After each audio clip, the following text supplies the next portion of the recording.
Hello दोस्तों, स्वागत करता हूं सभी का आपके अपने यूट्यूब चैनल राज एजुकेटर में। इंडियन आर्मी भर्ती 2024 के बारे में कुछ चर्चा करते हैं।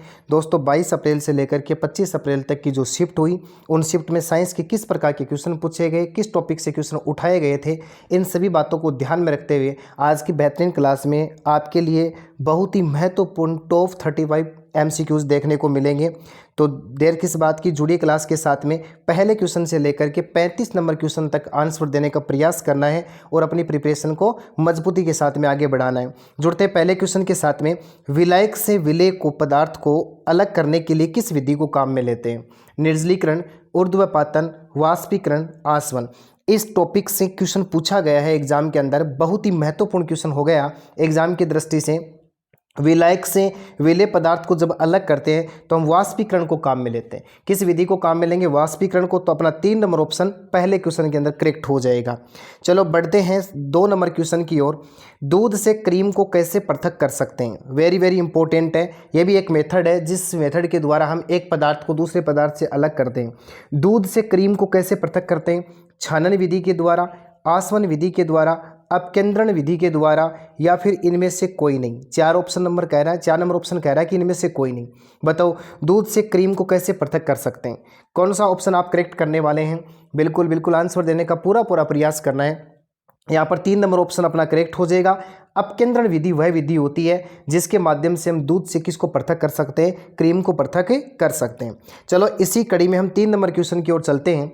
आपको मोबाइल स्क्रीन के ऊपर 3 नंबर क्वेश्चन दिख रहा है। नमक और अमोनियम क्लोराइड के मिश्रण को पृथक करने हेतु उपयुक्त विधि कौन सी है? देखो किस किस का मिश्रण है? नमक और अमोनियम क्लोराइड NH4Cl। सूत्र भी पूछा जा सकता है। दोस्तों याद रखना, अमोनियम क्लोराइड का अणुसूत्र जो होता है वो NH4Cl होता है। ठीक है। किस विधि को काम में लेंगे? ऊर्ध्वपातन विधि को काम में लेंगे, अपकेंद्रण विधि को काम में लेंगे, नेफ्थालीन विधि को काम में लेंगे, नमक। ये 4 आपके सामने मोबाइल स्क्रीन के ऊपर दिख रहे हैं। ये 3 और 4 को तो काट ही दो, ये कोई विधियां नहीं है। तो दोस्तों याद रखना, ऊर्ध्वपातन वह विधि है जो नमक को और अमोनियम क्लोराइड को पृथक कर सकती है। तो यहाँ पर 1 नंबर ऑप्शन अपना करेक्ट हो जाएगा। चलो आगे बढ़ते हैं 4 नंबर क्वेश्चन की ओर। निम्न में से कौन सा ऊर्ध्वपातित ठोस पदार्थ नहीं है? क्वेश्चन को बड़े ही गौर से पढ़ना है। ये नहीं है ये आपको कंफ्यूज कर सकता है। कई बार बच्चे क्या करते हैं, नहीं को नहीं पढ़ पाते हैं और तुरंत आंसर के पास में पहुंच जाते हैं और वो गलत हो जाता है। देखो ऊर्ध्वपातित ठोस पदार्थ नहीं है, ये पूछा इसने। पहला कह रहा है अमोनियम क्लोराइड, कपूर, नेफ्थलीन, नमक। 4 ऑप्शन आपको मोबाइल स्क्रीन पर दिख रहे हैं। आपको यह बताना है कि इसमें से ऊर्ध्वपातित ठोस पदार्थ कौन सा नहीं है। इस बात पर आपको विशेष ध्यान देना। तो याद रखना है इसके अंदर 4 नंबर ऑप्शन अपना करेक्ट हो जाएगा। नमक ऊर्ध्वपातित ठोस पदार्थ नहीं है। ऊर्ध्वपातन कौन सी विधि होती है? यानी जब ठोस सीधा का सीधा किस में बदल जाए, गैस में बदल जाए, द्रव अवस्था आए ही नहीं, इस विधि को कहा जाता है ऊर्ध्वपातन विधि। तो याद रह जाएंगे इसके अंदर नमक जो है वो ऊर्ध्वपातित ठोस पदार्थ नहीं है। अब इसी कड़ी में हम 5 नंबर क्वेश्चन पर चर्चा करते हैं। काली स्याही में विद्यमान डाइयों का पृथक्करण, डाई जो होती है उसका पृथक्करण जो किया जाता है उसमें किस विधि को काम में लेते हैं? क्रोमेटोग्राफी विधि को काम में लेते हैं, आसवन विधि को काम में लेते हैं, प्रभाजी आसवन विधि को काम में लेते हैं, या फिर हम छानन विधि को काम में लेते हैं। 4 ऑप्शन फिर से आपको मोबाइल स्क्रीन के ऊपर दिख रहे हैं। आपको यह बताना है कि काली स्याही में विद्यमान डाई जो होती है उसको किस विधि के द्वारा हम पृथक करते हैं। चलो ध्यान रखना है इसके अंदर 1 नंबर ऑप्शन अपना करेक्ट हो जाएगा। क्रोमेटोग्राफी वह विधि होती है जिसके माध्यम से हम काली स्याही में विद्यमान डाई को क्या कर सकते हैं? पृथक कर सकते हैं। अब इसी कड़ी में क्वेश्चन नंबर 6 पर हम चर्चा करते हैं। नाभिक के धनावेशित होने की खोज किसने की थी? नाभिक कैसा होता है, यानी विद्युत का कैसा होता है? धनावेशित होता है। यह खोज करने वाला वैज्ञानिक था थॉमसन, रदरफोर्ड, चैडविक, बोर।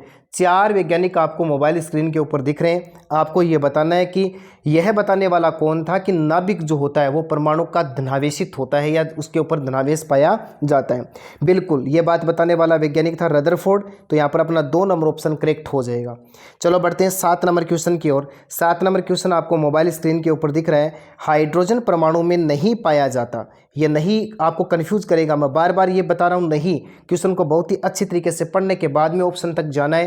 क्या कह रहा है? Proton, electron, neutron. और 4 नंबर ऑप्शन कह रहा है कि इलेक्ट्रॉन और प्रोटॉन। देखो हाइड्रोजन का परमाणु क्रमांक होता है 1। हाइड्रोजन का परमाणु क्रमांक होता है 1। आपको गौर से समझना है और ध्यान रखना है कि इसके अंदर न्यूट्रॉन की संख्या नहीं होती है। यानी इसके अंदर कौन नहीं पाया जाता, न्यूट्रॉन। तो अपना ऑप्शन नंबर 3 जो है वो करेक्ट हो जाएगा। एक प्रोटॉन होता है, एक इलेक्ट्रॉन होता है। बिल्कुल, आगे बढ़ते हैं। परमाणु भट्टी में ईंधन के रूप में किस समस्थानिक का उपयोग किया जाता है? समस्थानिक क्या होता है? जिसका परमाणु क्रमांक समान हो लेकिन द्रव्यमान संख्या भिन्न भिन्न हो, ऐसे यौगिक को क्या कहा जाता है? समस्थानिक कहा जाता है। परमाणु भट्टी में किसको काम में लेते हैं? यूरेनियम 235 को काम में लेते हैं, आयोडीन को काम में लेते हैं, कोबाल्ट को काम में लेते हैं, या फिर 4 नंबर ऑप्शन कहना चाहता है कि इनमें से किसी को भी काम में नहीं लेते हैं। तो परमाणु भट्टी में दोस्तों किसको काम में लिया जाता है? यूरेनियम 235 को काम में लिया जाता है। 1 नंबर ऑप्शन 8 नंबर प्रश्न में अपना करेक्ट हो जाएगा। इसी कड़ी में 9 नंबर क्वेश्चन की ओर चलते हैं। कैंसर के उपचार में किस समस्थानिक का उपयोग किया जाता है? वेरी वेरी इंपॉर्टेंट एग्जाम की दृष्टि से एक समस्थानिक ऐसा होता है जो इस रोग के निदान में काम में लिया जाता है। Iodine, uranium, cobalt 60, अपकेंद्रीकरण। बताइए कि इसमें से कौन सा ऑप्शन करेक्ट होगा? तो आपको याद रखना है, यहाँ पर 3 नंबर ऑप्शन अपना करेक्ट हो जाएगा। कोबाल्ट 60 को काम में लिया जाता है। चलो इसी कड़ी में हम बात करते हैं 10 नंबर क्वेश्चन की। घेंगा रोग के इलाज में आयोडीन के समस्थानिक का उपयोग करते हैं। देखो, घेंगा रोग के इलाज में आयोडीन के समस्थानिक का उपयोग करते हैं। याद रख लेना, आयोडीन 131 को काम में लेते हैं। कई बार कंफ्यूज करने के लिए आयोडीन 121, 111, 131, 145 आ सकता है। आपको ध्यान रखना है कि करेक्ट आंसर हो जाएगा आयोडीन 131। तो 10 नंबर क्वेश्चन में अपना 3 नंबर ऑप्शन करेक्ट हुआ। इसी कड़ी में हम आगे बढ़ें तो क्वेश्चन नंबर 11 आपको मोबाइल स्क्रीन पर दिख रहा है। वस्तु द्वारा इकाई समय में तय की गई दूरी क्या कहलाती है? Very very important. यहाँ से भी एक क्वेश्चन आया था एग्जाम के अंदर, शिफ्ट 3 नंबर शिफ्ट में ये क्वेश्चन था। वस्तु द्वारा इकाई समय में तय की गई जो दूरी होती है उसको क्या कहते हैं? विस्थापन कहते हैं, दूरी कहते हैं, चाल कहते हैं, त्वरण कहते हैं। बताओ, 4 ऑप्शन आपको मोबाइल स्क्रीन के ऊपर दिख रहे हैं। इकाई समय में तय की गई दूरी क्या कहलाती है? चाल। तो यहाँ पर 3 नंबर ऑप्शन अपना करेक्ट हो जाएगा। चलो आगे बढ़ते हैं। इसी कड़ी में चाल का मात्रक क्या होता है? अब आपको चाल का मात्रक बताना है। मीटर प्रति सेकंड, मीटर प्रति घंटा, या फिर मीटर ही होता है, या फिर किलोमीटर होता है। फिर से 4 ऑप्शन आपको मोबाइल स्क्रीन के ऊपर दिख रहे हैं। चाल का मात्रक क्या होता है? तो याद रख लेना, 1 नंबर ऑप्शन करेक्ट हो जाएगा। मीटर प्रति सेकंड होता है, मीटर प्रति सेकंड होता है। अब इसी कड़ी में आगे बढ़ते हैं 13 नंबर क्वेश्चन की ओर। एक निश्चित दिशा में चाल को कहा जाता है, क्या कहते हैं? त्वरण कहते हैं, दूरी कहते हैं, विस्थापन कहते हैं, वेग कहते हैं। 4 ऑप्शन फिर से हम मोबाइल स्क्रीन के ऊपर दिख रहे हैं। एक निश्चित दिशा में जो चाल होती है उसको क्या कहते हैं? तो याद रख लेना, 4 नंबर ऑप्शन अपना करेक्ट हो जाएगा। इसको वेग कहा जाता है। आगे बढ़ते हैं। इसी कड़ी के अंदर हम 14 नंबर क्वेश्चन के ऊपर बात करते हैं। एक गाड़ी का ओडोमीटर क्या मापता है? गाड़ी का ओडोमीटर क्या मापता है? विस्थापन, त्वरण मापता है, दूरी, समय। फिर से 4 ऑप्शन आपको मोबाइल स्क्रीन के ऊपर दिख रहे हैं। गाड़ी का ओडोमीटर किसका मापन करता है? तो आप भूल मत जाना, इसको भी आपको ध्यान रखना है कि ये भी किसका मापन करता है। यानी ओडोमीटर जो होता है वो किसका? दूरी का मापन करता है। किसका करेगा? दूरी का मापन करता है। चलो आगे बढ़ते हैं, बात करते हैं पृथ्वी के गुरुत्व त्वरण का मान कितना होता है? Very very important. प्लायन वेग पर भी ध्यान रखना। प्लायन वेग के बारे में मैंने आपको 11.2 किलोमीटर प्रति सेकंड बताया था। उसी प्रकार से ग्रेविटेशन, देखो गुरुत्व त्वरण की बात कर रहा है अगला, तो 9.8 मीटर प्रति सेकंड स्क्वायर होता है। 3 नंबर ऑप्शन अपना करेक्ट हो जाएगा। बिल्कुल, बढ़ते हैं इसी कड़ी में। बाहर का SI मात्रक, वेट का SI मात्रक पूछ रहा है अगला, तो आपको याद रखना है क्या हो जाएगा? न्यूटन। 16 नंबर क्वेश्चन के अंदर 1 नंबर ऑप्शन अपना करेक्ट हो जाएगा। फिर से आगे बढ़ते हैं। ध्वनि तरंगें कैसी होती हैं? ध्वनि तरंगों के बारे में आपको बताना है। और ध्वनि से रिलेटेड शिफ्ट नंबर 2 में एक क्वेश्चन आया था, तो इसी कड़ी में हम देखते हैं ध्वनि तरंगें होती हैं यांत्रिक, प्रकाश, उष्मा, या इनमें से कोई नहीं। तो याद रख लेना, ध्वनि तरंगें कैसी होती हैं? यांत्रिक तरंगें होती हैं। 1 नंबर ऑप्शन अपना करेक्ट हो जाएगा। चलो आगे बढ़ते हैं 18 नंबर क्वेश्चन की ओर। ध्वनि तरंगें किस माध्यम से होकर नहीं गुजर सकती? वेरी वेरी इंपॉर्टेंट 5 स्टार वाला क्वेश्चन आपको फिर से मोबाइल स्क्रीन पर दिख रहा है कि ध्वनि तरंगें किस माध्यम से नहीं गुजर सकती? सघन माध्यम से, विरल माध्यम से, निर्वात में से, या फिर इनमें से कोई नहीं। बताओ इसमें करेक्ट आंसर क्या होगा? ध्वनि तरंगें किस माध्यम से नहीं होकर गुजर सकती? तो आप यहाँ पर करेक्ट आंसर करेंगे 3 नंबर ऑप्शन, या निर्वात से होकर के ध्वनि तरंगें नहीं गुजर सकती हैं। अब देखो 19 नंबर क्या कहता है? जिप्सम का रासायनिक सूत्र।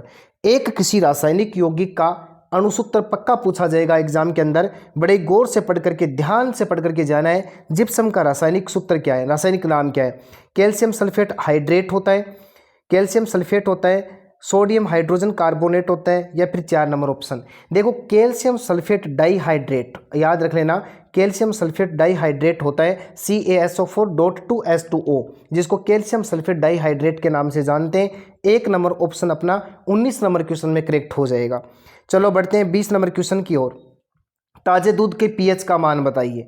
देखो ताजे दूध की पीएच का मान पूछा है तो 7, 9, 5, 6, 4 ऑप्शन मोबाइल स्क्रीन पर दिखे। याद रख लेना ताजे दूध की पीएच का मान होता है 6, यानी अपना 4 नंबर ऑप्शन करेक्ट हो जाएगा। 4 नंबर ऑप्शन करेक्ट हो जाएगा। इंद्रधनुष सदैव बनता है, बताना आपको इंद्रधनुष कैसे बनता है। सूर्य की विपरीत दिशा में, सूर्य की दिशा में, सूर्य के दोनों ओर, या फिर 4 नंबर ऑप्शन, इनमें से कोई नहीं। इंद्रधनुष आपने यदि वायुमंडल में देखा है किस प्रकार से बनता है तो आपको याद रख लेना, यदि ध्यान नहीं है तो सूर्य की अपोजिट साइड में इंद्रधनुष बनता है, यानी विपरीत दिशा में इंद्रधनुष। तो 1 नंबर ऑप्शन करेक्ट। चलो 22 नंबर क्वेश्चन की ओर चलते हैं। ओम इंटू मीटर निम्नलिखित में से किस राशि का मात्रक है। Very very important, ohm into metre की बात कर रहे हैं। देखो प्रतिरोधकता, प्रतिरोध, विभवांतर, धारा, ओम इंटू मीटर किसका मात्रक है। तो याद रख लेना प्रतिरोधकता का मात्रक होता है, जिसको आप विशिष्ट प्रतिरोध के नाम से भी जान सकते हैं। ध्यान रख लेना प्रतिरोधकता जो होती है उसको विशिष्ट प्रतिरोध के नाम से भी जानते हैं। प्रतिरोध का मात्रक ओम होता है, विभवांतर का मात्रक वोल्ट मीटर यानी वोल्ट होता है, और धारा का मात्रक क्या होता है, एम्पियर होता है। चारों आपके सामने मोबाइल स्क्रीन के ऊपर दिख रहे हैं। चलो बढ़ते 23 नंबर क्वेश्चन की ओर। देखो क्या कहता है, हीमोग्लोबिन पाया जाता है। हीमोग्लोबिन किस में पाया जाता है, WBC में, प्लेटलेट में, RBC में, लिम्फोसाइट में। बताओ करेक्ट आंसर क्या होगा यदि क्वेश्चन पूछ लिया जाए हीमोग्लोबिन किस में पाया जाता है। तो याद रख लेना RBC के अंदर, लाल रुधिर कणिका के अंदर हीमोग्लोबिन पाया जाता है। तो 3 नंबर अपना ऑप्शन करेक्ट हो जाएगा। हीमोग्लोबिन एक प्रकार का श्वसन वर्णक माना जाता है, जो ऑक्सीजन व CO2 का परिवहन करने के साथ साथ में रुधिर को लाल रंग प्रदान करने का काम भी करता है। बिल्कुल। चलो आगे बढ़ते हैं 24 नंबर क्वेश्चन की ओर। हृदय की किस प्रकोष्ठ की दीवार मोटी और मजबूत होती है। वेरी वेरी इंपॉर्टेंट, ये आपके सामने मोबाइल स्क्रीन के ऊपर हृदय के 4 प्रकोष्ठ दिखाई दे रहे हैं। ऊपर वाले 2 प्रकोष्ठ आलिंद कहलाते हैं, नीचे वाले 2 प्रकोष्ठ नीले कहलाते हैं। ये आपके सामने दिख रहा है, यानी इसको हम मान लेते हैं ये आपके सामने मोबाइल स्क्रीन के ऊपर दिख रहा है बायां आलिंद, और ये हो गया आपके पास में बायां नीले, ये दायां आलिंद, और ये आपके सामने हो गया दायां नीले। बिल्कुल इस प्रकार से आपको दिख रहे हैं मोबाइल स्क्रीन के ऊपर चारों प्रकोष्ठ। अगला कह रहा है किस प्रकोष्ठ की दीवार मोटी और मजबूत होती है। याद रख लेना ये जो बायां नीले इसकी दीवार मोटी होती और मजबूत होती है, क्योंकि इस नीले के द्वारा शरीर के प्रत्येक कोशिका भाग तक रुधिर को पंप करना होता है, इसलिए इसकी दीवार मजबूत पाई जाती है। तो करेक्ट हो जाएगा अपना 4 नंबर ऑप्शन। चलो इसी कड़ी में हम बात करते हैं 25 नंबर क्वेश्चन की। वह यंत्र जो रक्त दाब मापने का काम करता है। मैग्नोमीटर होता है, ब्लड मीटर होता है, स्पाइग्मोमेनोमीटर होता है, या फिर इसमें से कोई नहीं। तो याद रख लेना 3 नंबर ऑप्शन करेक्ट हो जाएगा। स्पाइग्मोमेनोमीटर जो होता है वो रक्त दाब मापन का काम करता है। और सबसे पहले हेल्स नामक वैज्ञानिक ने 1628 में घोड़े में रक्त दाब को मापा था। वेरी वेरी इंपॉर्टेंट जानकारी है, ध्यान रख लेना। हेल्स नामक वैज्ञानिक ने 1628 में घोड़े में सबसे पहले रक्त दाब को मापने का काम किया था। चलो आगे बढ़ते हैं 26 नंबर क्वेश्चन की ओर। फेफड़ों में उपस्थित गुब्बारेनुमा संरचना क्या कहलाती है। कुपिका, ग्रसनी, जालिका। तो वेरी सिंपल क्वेश्चन है, क्या कहलाती है, कुपिका। 1 नंबर ऑप्शन अपना करेक्ट हो जाएगा। कुपिका को एल्वियोली कहते हैं अंग्रेजी में, इसे वायुकोश के नाम से भी जानते हैं। बिल्कुल, तो 1 नंबर ऑप्शन करेक्ट हो जाएगा। अब 27 नंबर क्वेश्चन मोबाइल स्क्रीन पर। पत्तियों का मुरझाना निम्न में से किसके प्रभाव के कारण होता है। एब्सिसिक एसिड के कारण, जिब्रेलिन के कारण, ऑक्सिन के कारण, साइटोकाइनिन के कारण। प्रत्येक शिफ्ट के अंदर पादप हार्मोन से क्वेश्चन पूछा गया है दोस्तों। तो प्लांट हार्मोन जो है उनको बड़े गौर से पढ़ के जाना है। ज़्यादा हार्मोन आपके सामने नहीं है।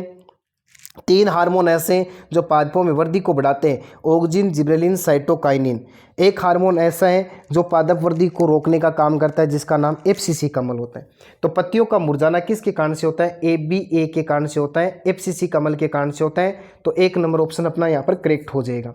चलो 28 नंबर क्वेश्चन पर हम चर्चा करते हैं। निम्न में से वृद्धि रोधक हार्मोन कौन सा है। देखो पादपों में 2 प्रकार के हार्मोन, एक पादप वृद्धि हार्मोन होता है, एक पादप वृद्धि निरोधी हार्मोन होता है। एक हार्मोन ऐसा है जो पादप की वृद्धि को बढ़ाने का काम करता है, दूसरा पादप की वृद्धि को रोकने का काम करता है। तो एब्सिसिक अम्ल जो होता है इसको पादपवर्धी निरोधक या रोधक हार्मोन के नाम से जानते हैं। और ये तीनों जो हैं वो पादपवर्धी हार्मोन कहलाते हैं। तीनों कौन कौन? ऑक्सिन, साइटोकाइनिन और जिबरेलिन। तो यहाँ पर अपना 1 नंबर ऑप्शन करेक्ट हो जाएगा। चलो 29 नंबर क्वेश्चन की ओर चलते हैं। योग्यतम की उत्तरजीविता, वेरी वेरी इंपॉर्टेंट है। योग्यतम की उत्तरजीविता जैविका से रिलेटेड टॉपिक है, वहाँ से उठाया है। का प्रतिपादन किसने किया था? डीवरीज ने, डार्विन ने, लेमार्क ने, पास्चर नामक वैज्ञानिक ने। तो दोस्तों याद रखना, ये जो चार्ल्स डार्विन नामक वैज्ञानिक है उसने योग्यतम की उत्तरजीविता का प्रतिपादन किया था। 2 नंबर ऑप्शन अपना करेक्ट हो जाएगा। चलो आगे बढ़ते हैं 30 नंबर क्वेश्चन की ओर। हैजा रोग का कारक है विब्रियो कोलेरी, मिक्सोवायरस, प्लाज्मोडियम वाइवेक्स या फिर इनमें से कोई नहीं। तो याद रखना विब्रियो कोलेरी जो है इसके कारण से कौन सा रोग होता है? हैजा रोग। तो 1 नंबर ऑप्शन करेक्ट होगा। अब बात करते हैं 31 नंबर क्वेश्चन की। ध्वनि के वेग पर प्रभाव नहीं पड़ता, किसका? ताप का, माध्यम का, दाब का, आर्द्रता का। 4 ऑप्शन आपको मोबाइल स्क्रीन पर दिख रहे हैं। आपको यह बताना है कि ध्वनि के वेग के ऊपर किसका प्रभाव नहीं पड़ता। तो याद रखना ताप का ध्वनि के वेग पर कोई प्रभाव नहीं पड़ता है। तो 1 नंबर ऑप्शन अपना करेक्ट हो जाएगा।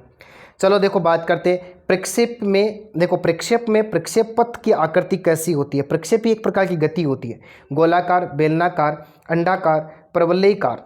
देखो प्रवलयिक होती है। तो याद रख लेना प्रक्षेपी गति के अंदर प्रक्षेपी जो पथ बनता है उसकी जो गति होती है वो कैसी होती है, जो उसका जो पथ होता है वो कैसा होता है? प्रवलयिकार पथ होता है। तो 4 नंबर ऑप्शन अपना करेक्ट हो जाएगा। चलो आगे बढ़ते हैं। हड्डी में कौन सा प्रोटीन पाया जाता है? हड्डियों से रिलेटेड एक क्वेश्चन बार बार एग्जाम में आ रहा है, तो आपको याद रखना हड्डियों में कौन सा प्रोटीन होता है? ओसिन, कॉन्ड्रिन प्रोटीन होता है, प्रोथ्रोम्बिन प्रोटीन होता है, फाइब्रिनोजन प्रोटीन होता है। ये 4 आपको मोबाइल स्क्रीन पर दिख रहे हैं। याद रख लेना हड्डियों के अंदर 1 नंबर ऑप्शन करेक्ट हो जाएगा, ओसिन प्रोटीन पाई जाती है। और यदि अगला उपास्थि की बात कर ले, कार्टिलेज की बात कर ले, तो कॉन्ड्रिन प्रोटीन पाई जाती है। रक्त का थक्का बनाने में प्रोथ्रोम्बिन और फाइब्रिनोजन प्रोटीन पाई जाती है। चारों के बारे में एक्सप्लेनेशन हुआ। इसके बाद में देखो 34 नंबर पर हम बात करते हैं।